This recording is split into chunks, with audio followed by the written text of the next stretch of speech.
Hi, this is Joni with Healthy Body, Peaceful Soul. Welcome to Grief and Breathing, Part 2. I'm offering this series on grief and breathing because the year 2020 has presented so many challenges for us, and everyone has experienced a loss of some kind.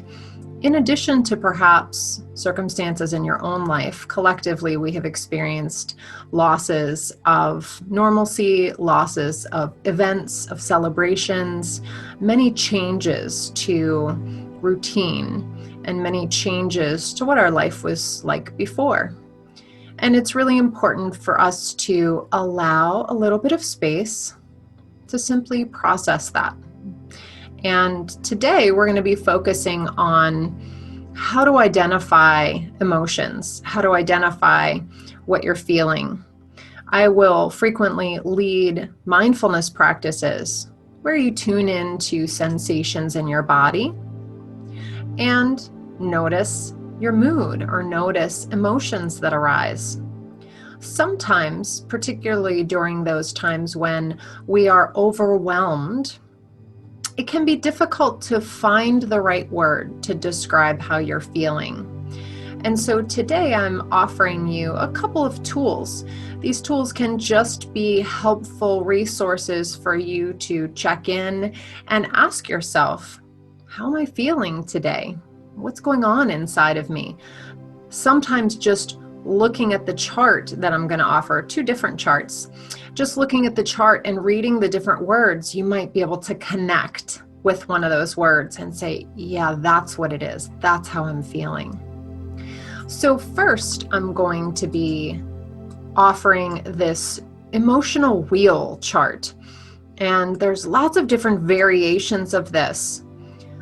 But I want you to look and notice how each of the colors on the wheel have emotions on the periphery, and then there's emotions more centrally located. And then there's congruent emotions along a circle in the middle that also apply to that same spoke of the wheel. So I want you to study this for a moment. Perhaps I'm going to take a look at the purple piece of the pie there. And on the periphery, we have words like shocked, dismayed, disillusioned, perplexed, astonished, awe, eager, and energetic. And then as we move closer to the center, we also have startled, confused, amazed, and excited. Notice how startled and confused carry a different feeling to them than amazed and excited. Amazed and excited, that could be a really positive thing. Startled and confused could be a more of an unpleasant emotion. And that all stems from surprise. So that centralized word that you might be able to connect with. So I want to give you a chance to look around the spokes of the wheel at these different categories of emotion, both the centralized ones and as they move out into the periphery, and see if there's a word that you connect with. And perhaps there's a few from a few different spokes of the wheel.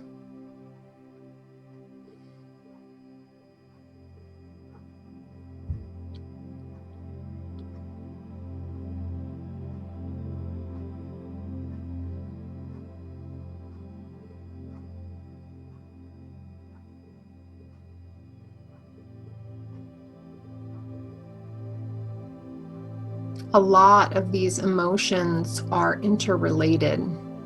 When I look at these emotions, I believe that sadness and fearfulness and anger can all be connected to each other.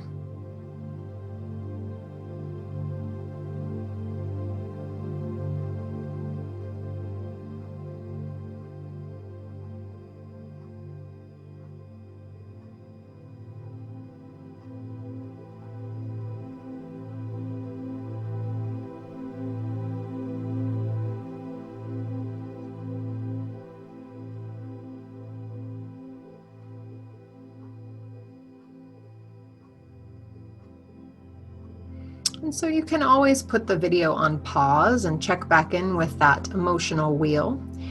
I want to suggest to you to perhaps write down a handful of the words that you connected with today. And we don't have to do anything with these words or with the emotions themselves. This is not an exercise in how to rid ourselves of all feeling or all emotion. This is just about an exercise in mindfulness. How can I cultivate a greater awareness of what is going on inside of me? And sometimes in order to have that awareness, I need a label. I need to call it out or name it in some way. And looking at a chart like this can be helpful. So I'm going to bring up another chart now.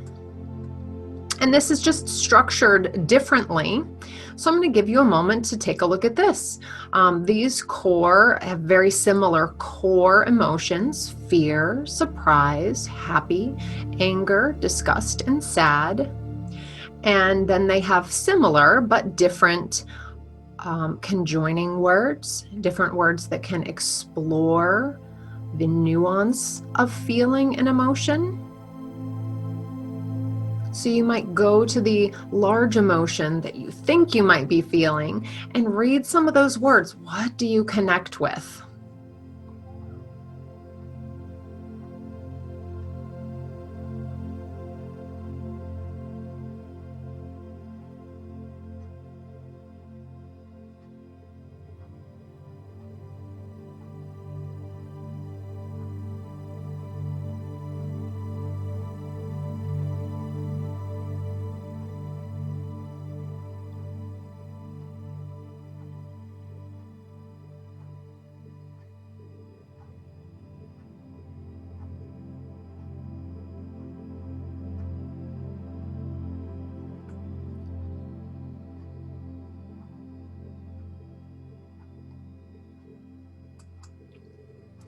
And write down any of those words that perhaps you connected with.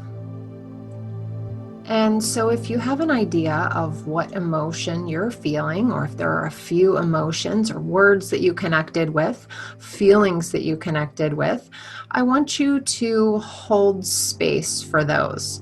And what does that mean, to hold space? That means to simply sit with it and not distract yourself for a few moments. Sometimes we need to distract ourselves from challenging emotions, and that might be the best course of action in certain times. And yet it's important that we allow ourselves the space to feel and experience the human condition, which includes challenges, and it includes positive things that happen as well as everything in between. If we're not present for our lives and present for that whole gamut of experience, it will be difficult for us to experience or to fully be present in the good times if we can't also know what those difficult and challenging times are like and what they feel like as well. So be here for the experience. So we are going to do a little practice now. So thinking about those words, or if you wrote them down, go ahead and take a look at them. And it might be challenging. It might be challenging to hold those words in your mind, to hold those words in your heart, to know that that's how you feel. We're going to breathe through it. So I invite you to sit comfortably with both feet flat on the floor. I invite you to roll your shoulders back and down. Allow the shoulders to be soft, and then either close your eyes or just turn your gaze downward. Bring your attention into your body, and particularly bring your attention into what we might call your heart center, literally the center of your chest. Bring to mind some of those words that you connected with. As you bring to mind some of those words that you connected with, can you identify where you feel that emotion or that word in your body? Maybe it is right at the heart center. Maybe you feel that word as tension in your shoulders or your jaw. Just pause for a moment. Try to soften around the edges. Soften around the edges of your whole body. Can you relax a little bit more and yet still stay present with that word or those few words you identified of how you're feeling?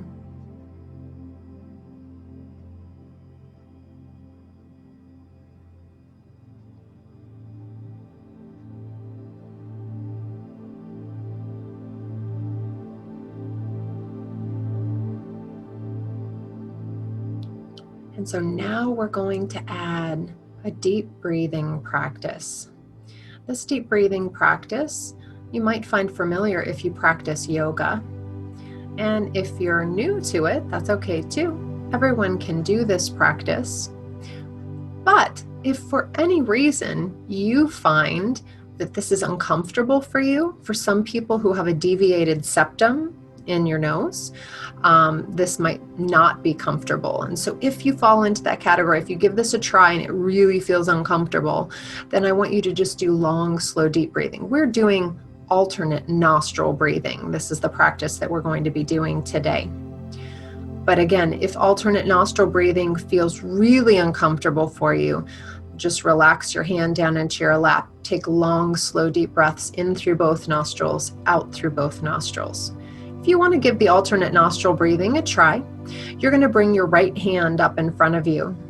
And you can either place your index finger and your middle finger right at your forehead, and then your thumb is going to be available to close off the outside of the right nostril when the time comes. Your ring finger is going to be available to close off the outside of the left nostril when the time comes. I like this position. You could also just curl those two fingers down and use your thumb and ring finger, or even your pinky. You could ultimately do this however you prefer, but there's a certain pattern that we're going to be breathing in. Let's begin by exhaling completely. Empty your lungs. Close the right nostril. Inhale only through the left. Deep breath in, fill the lungs. And then close the left. Exhale through the right nostril. Inhale through the right. Close. Exhale left. Inhale through the left. Allow your eyes to close if you're able. Exhale through the right. Inhale right. Close. Exhale left.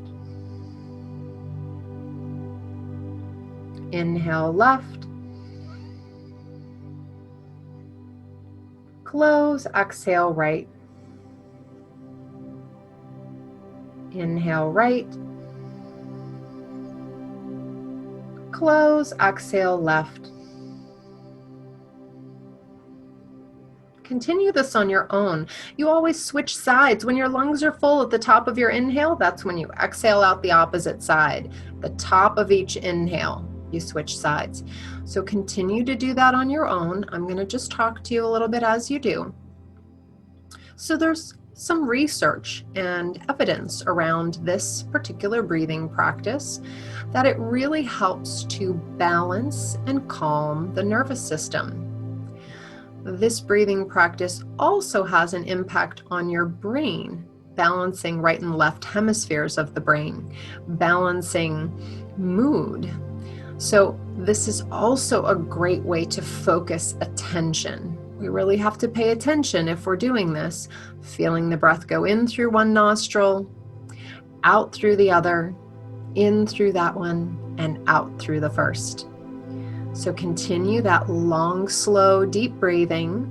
Helps to lower heart rate, lower blood pressure, and all of these breathing practices help to bring us into the present moment. Sometimes they can also bring up emotion. So if you find yourself practicing this deep breathing technique or another, and you feel the urge to cry, or an emotion like anger or frustration comes up, I want you to just notice. You're welcome to either continue the breathing practice, or if you need to stop and process that emotion in a healthy way, you can. That might mean crying. That might mean screaming into a pillow or punching a pillow. That might mean going for a walk or a run. That might mean calling a friend to talk it out, or calling your counselor to talk it out. Let's do a few more rounds of alternate nostril breath.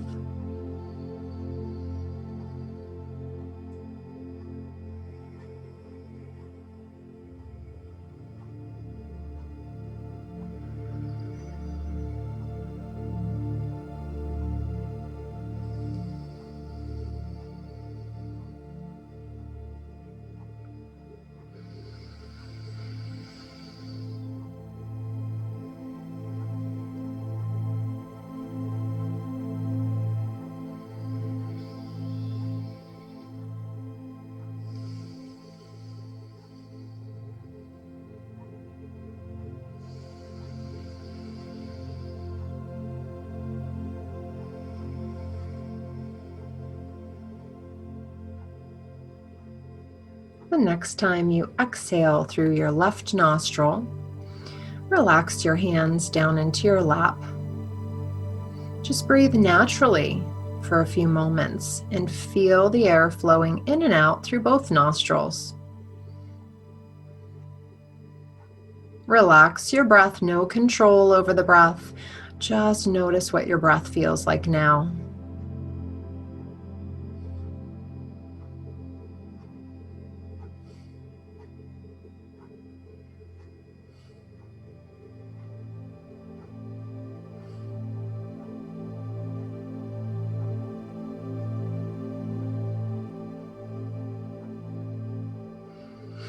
When you feel ready, you can bring this to a close and go ahead and open your eyes. And it might feel good to stretch. Take a deep inhale, reach your arms up and overhead or out to the side. And then exhale, let the arms float back down. So, checking in with your mood, with your emotions, learning how to identify how you're feeling, and learning how to sit with it for a few moments, to notice and unapologetically simply say, yes, this is how I feel. That's cultivating that skill of awareness, internal awareness, noticing what's going on inside of you, and acceptance. Again, acceptance doesn't mean we're not going to try and move through that emotion. But it's important for us to acknowledge what's there. What is our present moment reality right now? And to just be able to sit with it, not to distract our attention away, not to avoid it, but to just sit and notice. And then to always incorporate a deep breathing practice, something that will help to ground you in the present moment, that will help to calm and soothe the nervous system, that will help you, in essence, to stand still on the riverbank while you watch the rapids of your emotions. But you can find a place of calm, find some stability, feel safe, and ultimately on the other side of that strong emotion, you might feel a little bit of peace after you let it move through you. So, as always, I'm available for private work. Please feel free to reach out to me via Gmail, my Gmail address, jonisturgill@gmail.com. Feel free to connect with me on social media. You'll find me Yoga with Joni on Instagram, Joni Sturgill on LinkedIn, and I am still on Facebook, Joni Staff Sturgill. My website is Healthy Body, Peaceful Soul. Check out other mindfulness programs that I have. I'm going to offer another session of mindfulness, grieving, and the breath. And then I'm also going to do a deeper dive into grief and the breath. And that will be a separate program that I'll offer. And I'll give you more details about that as we move through this little series. Everyone, be well, take care, take deep breaths.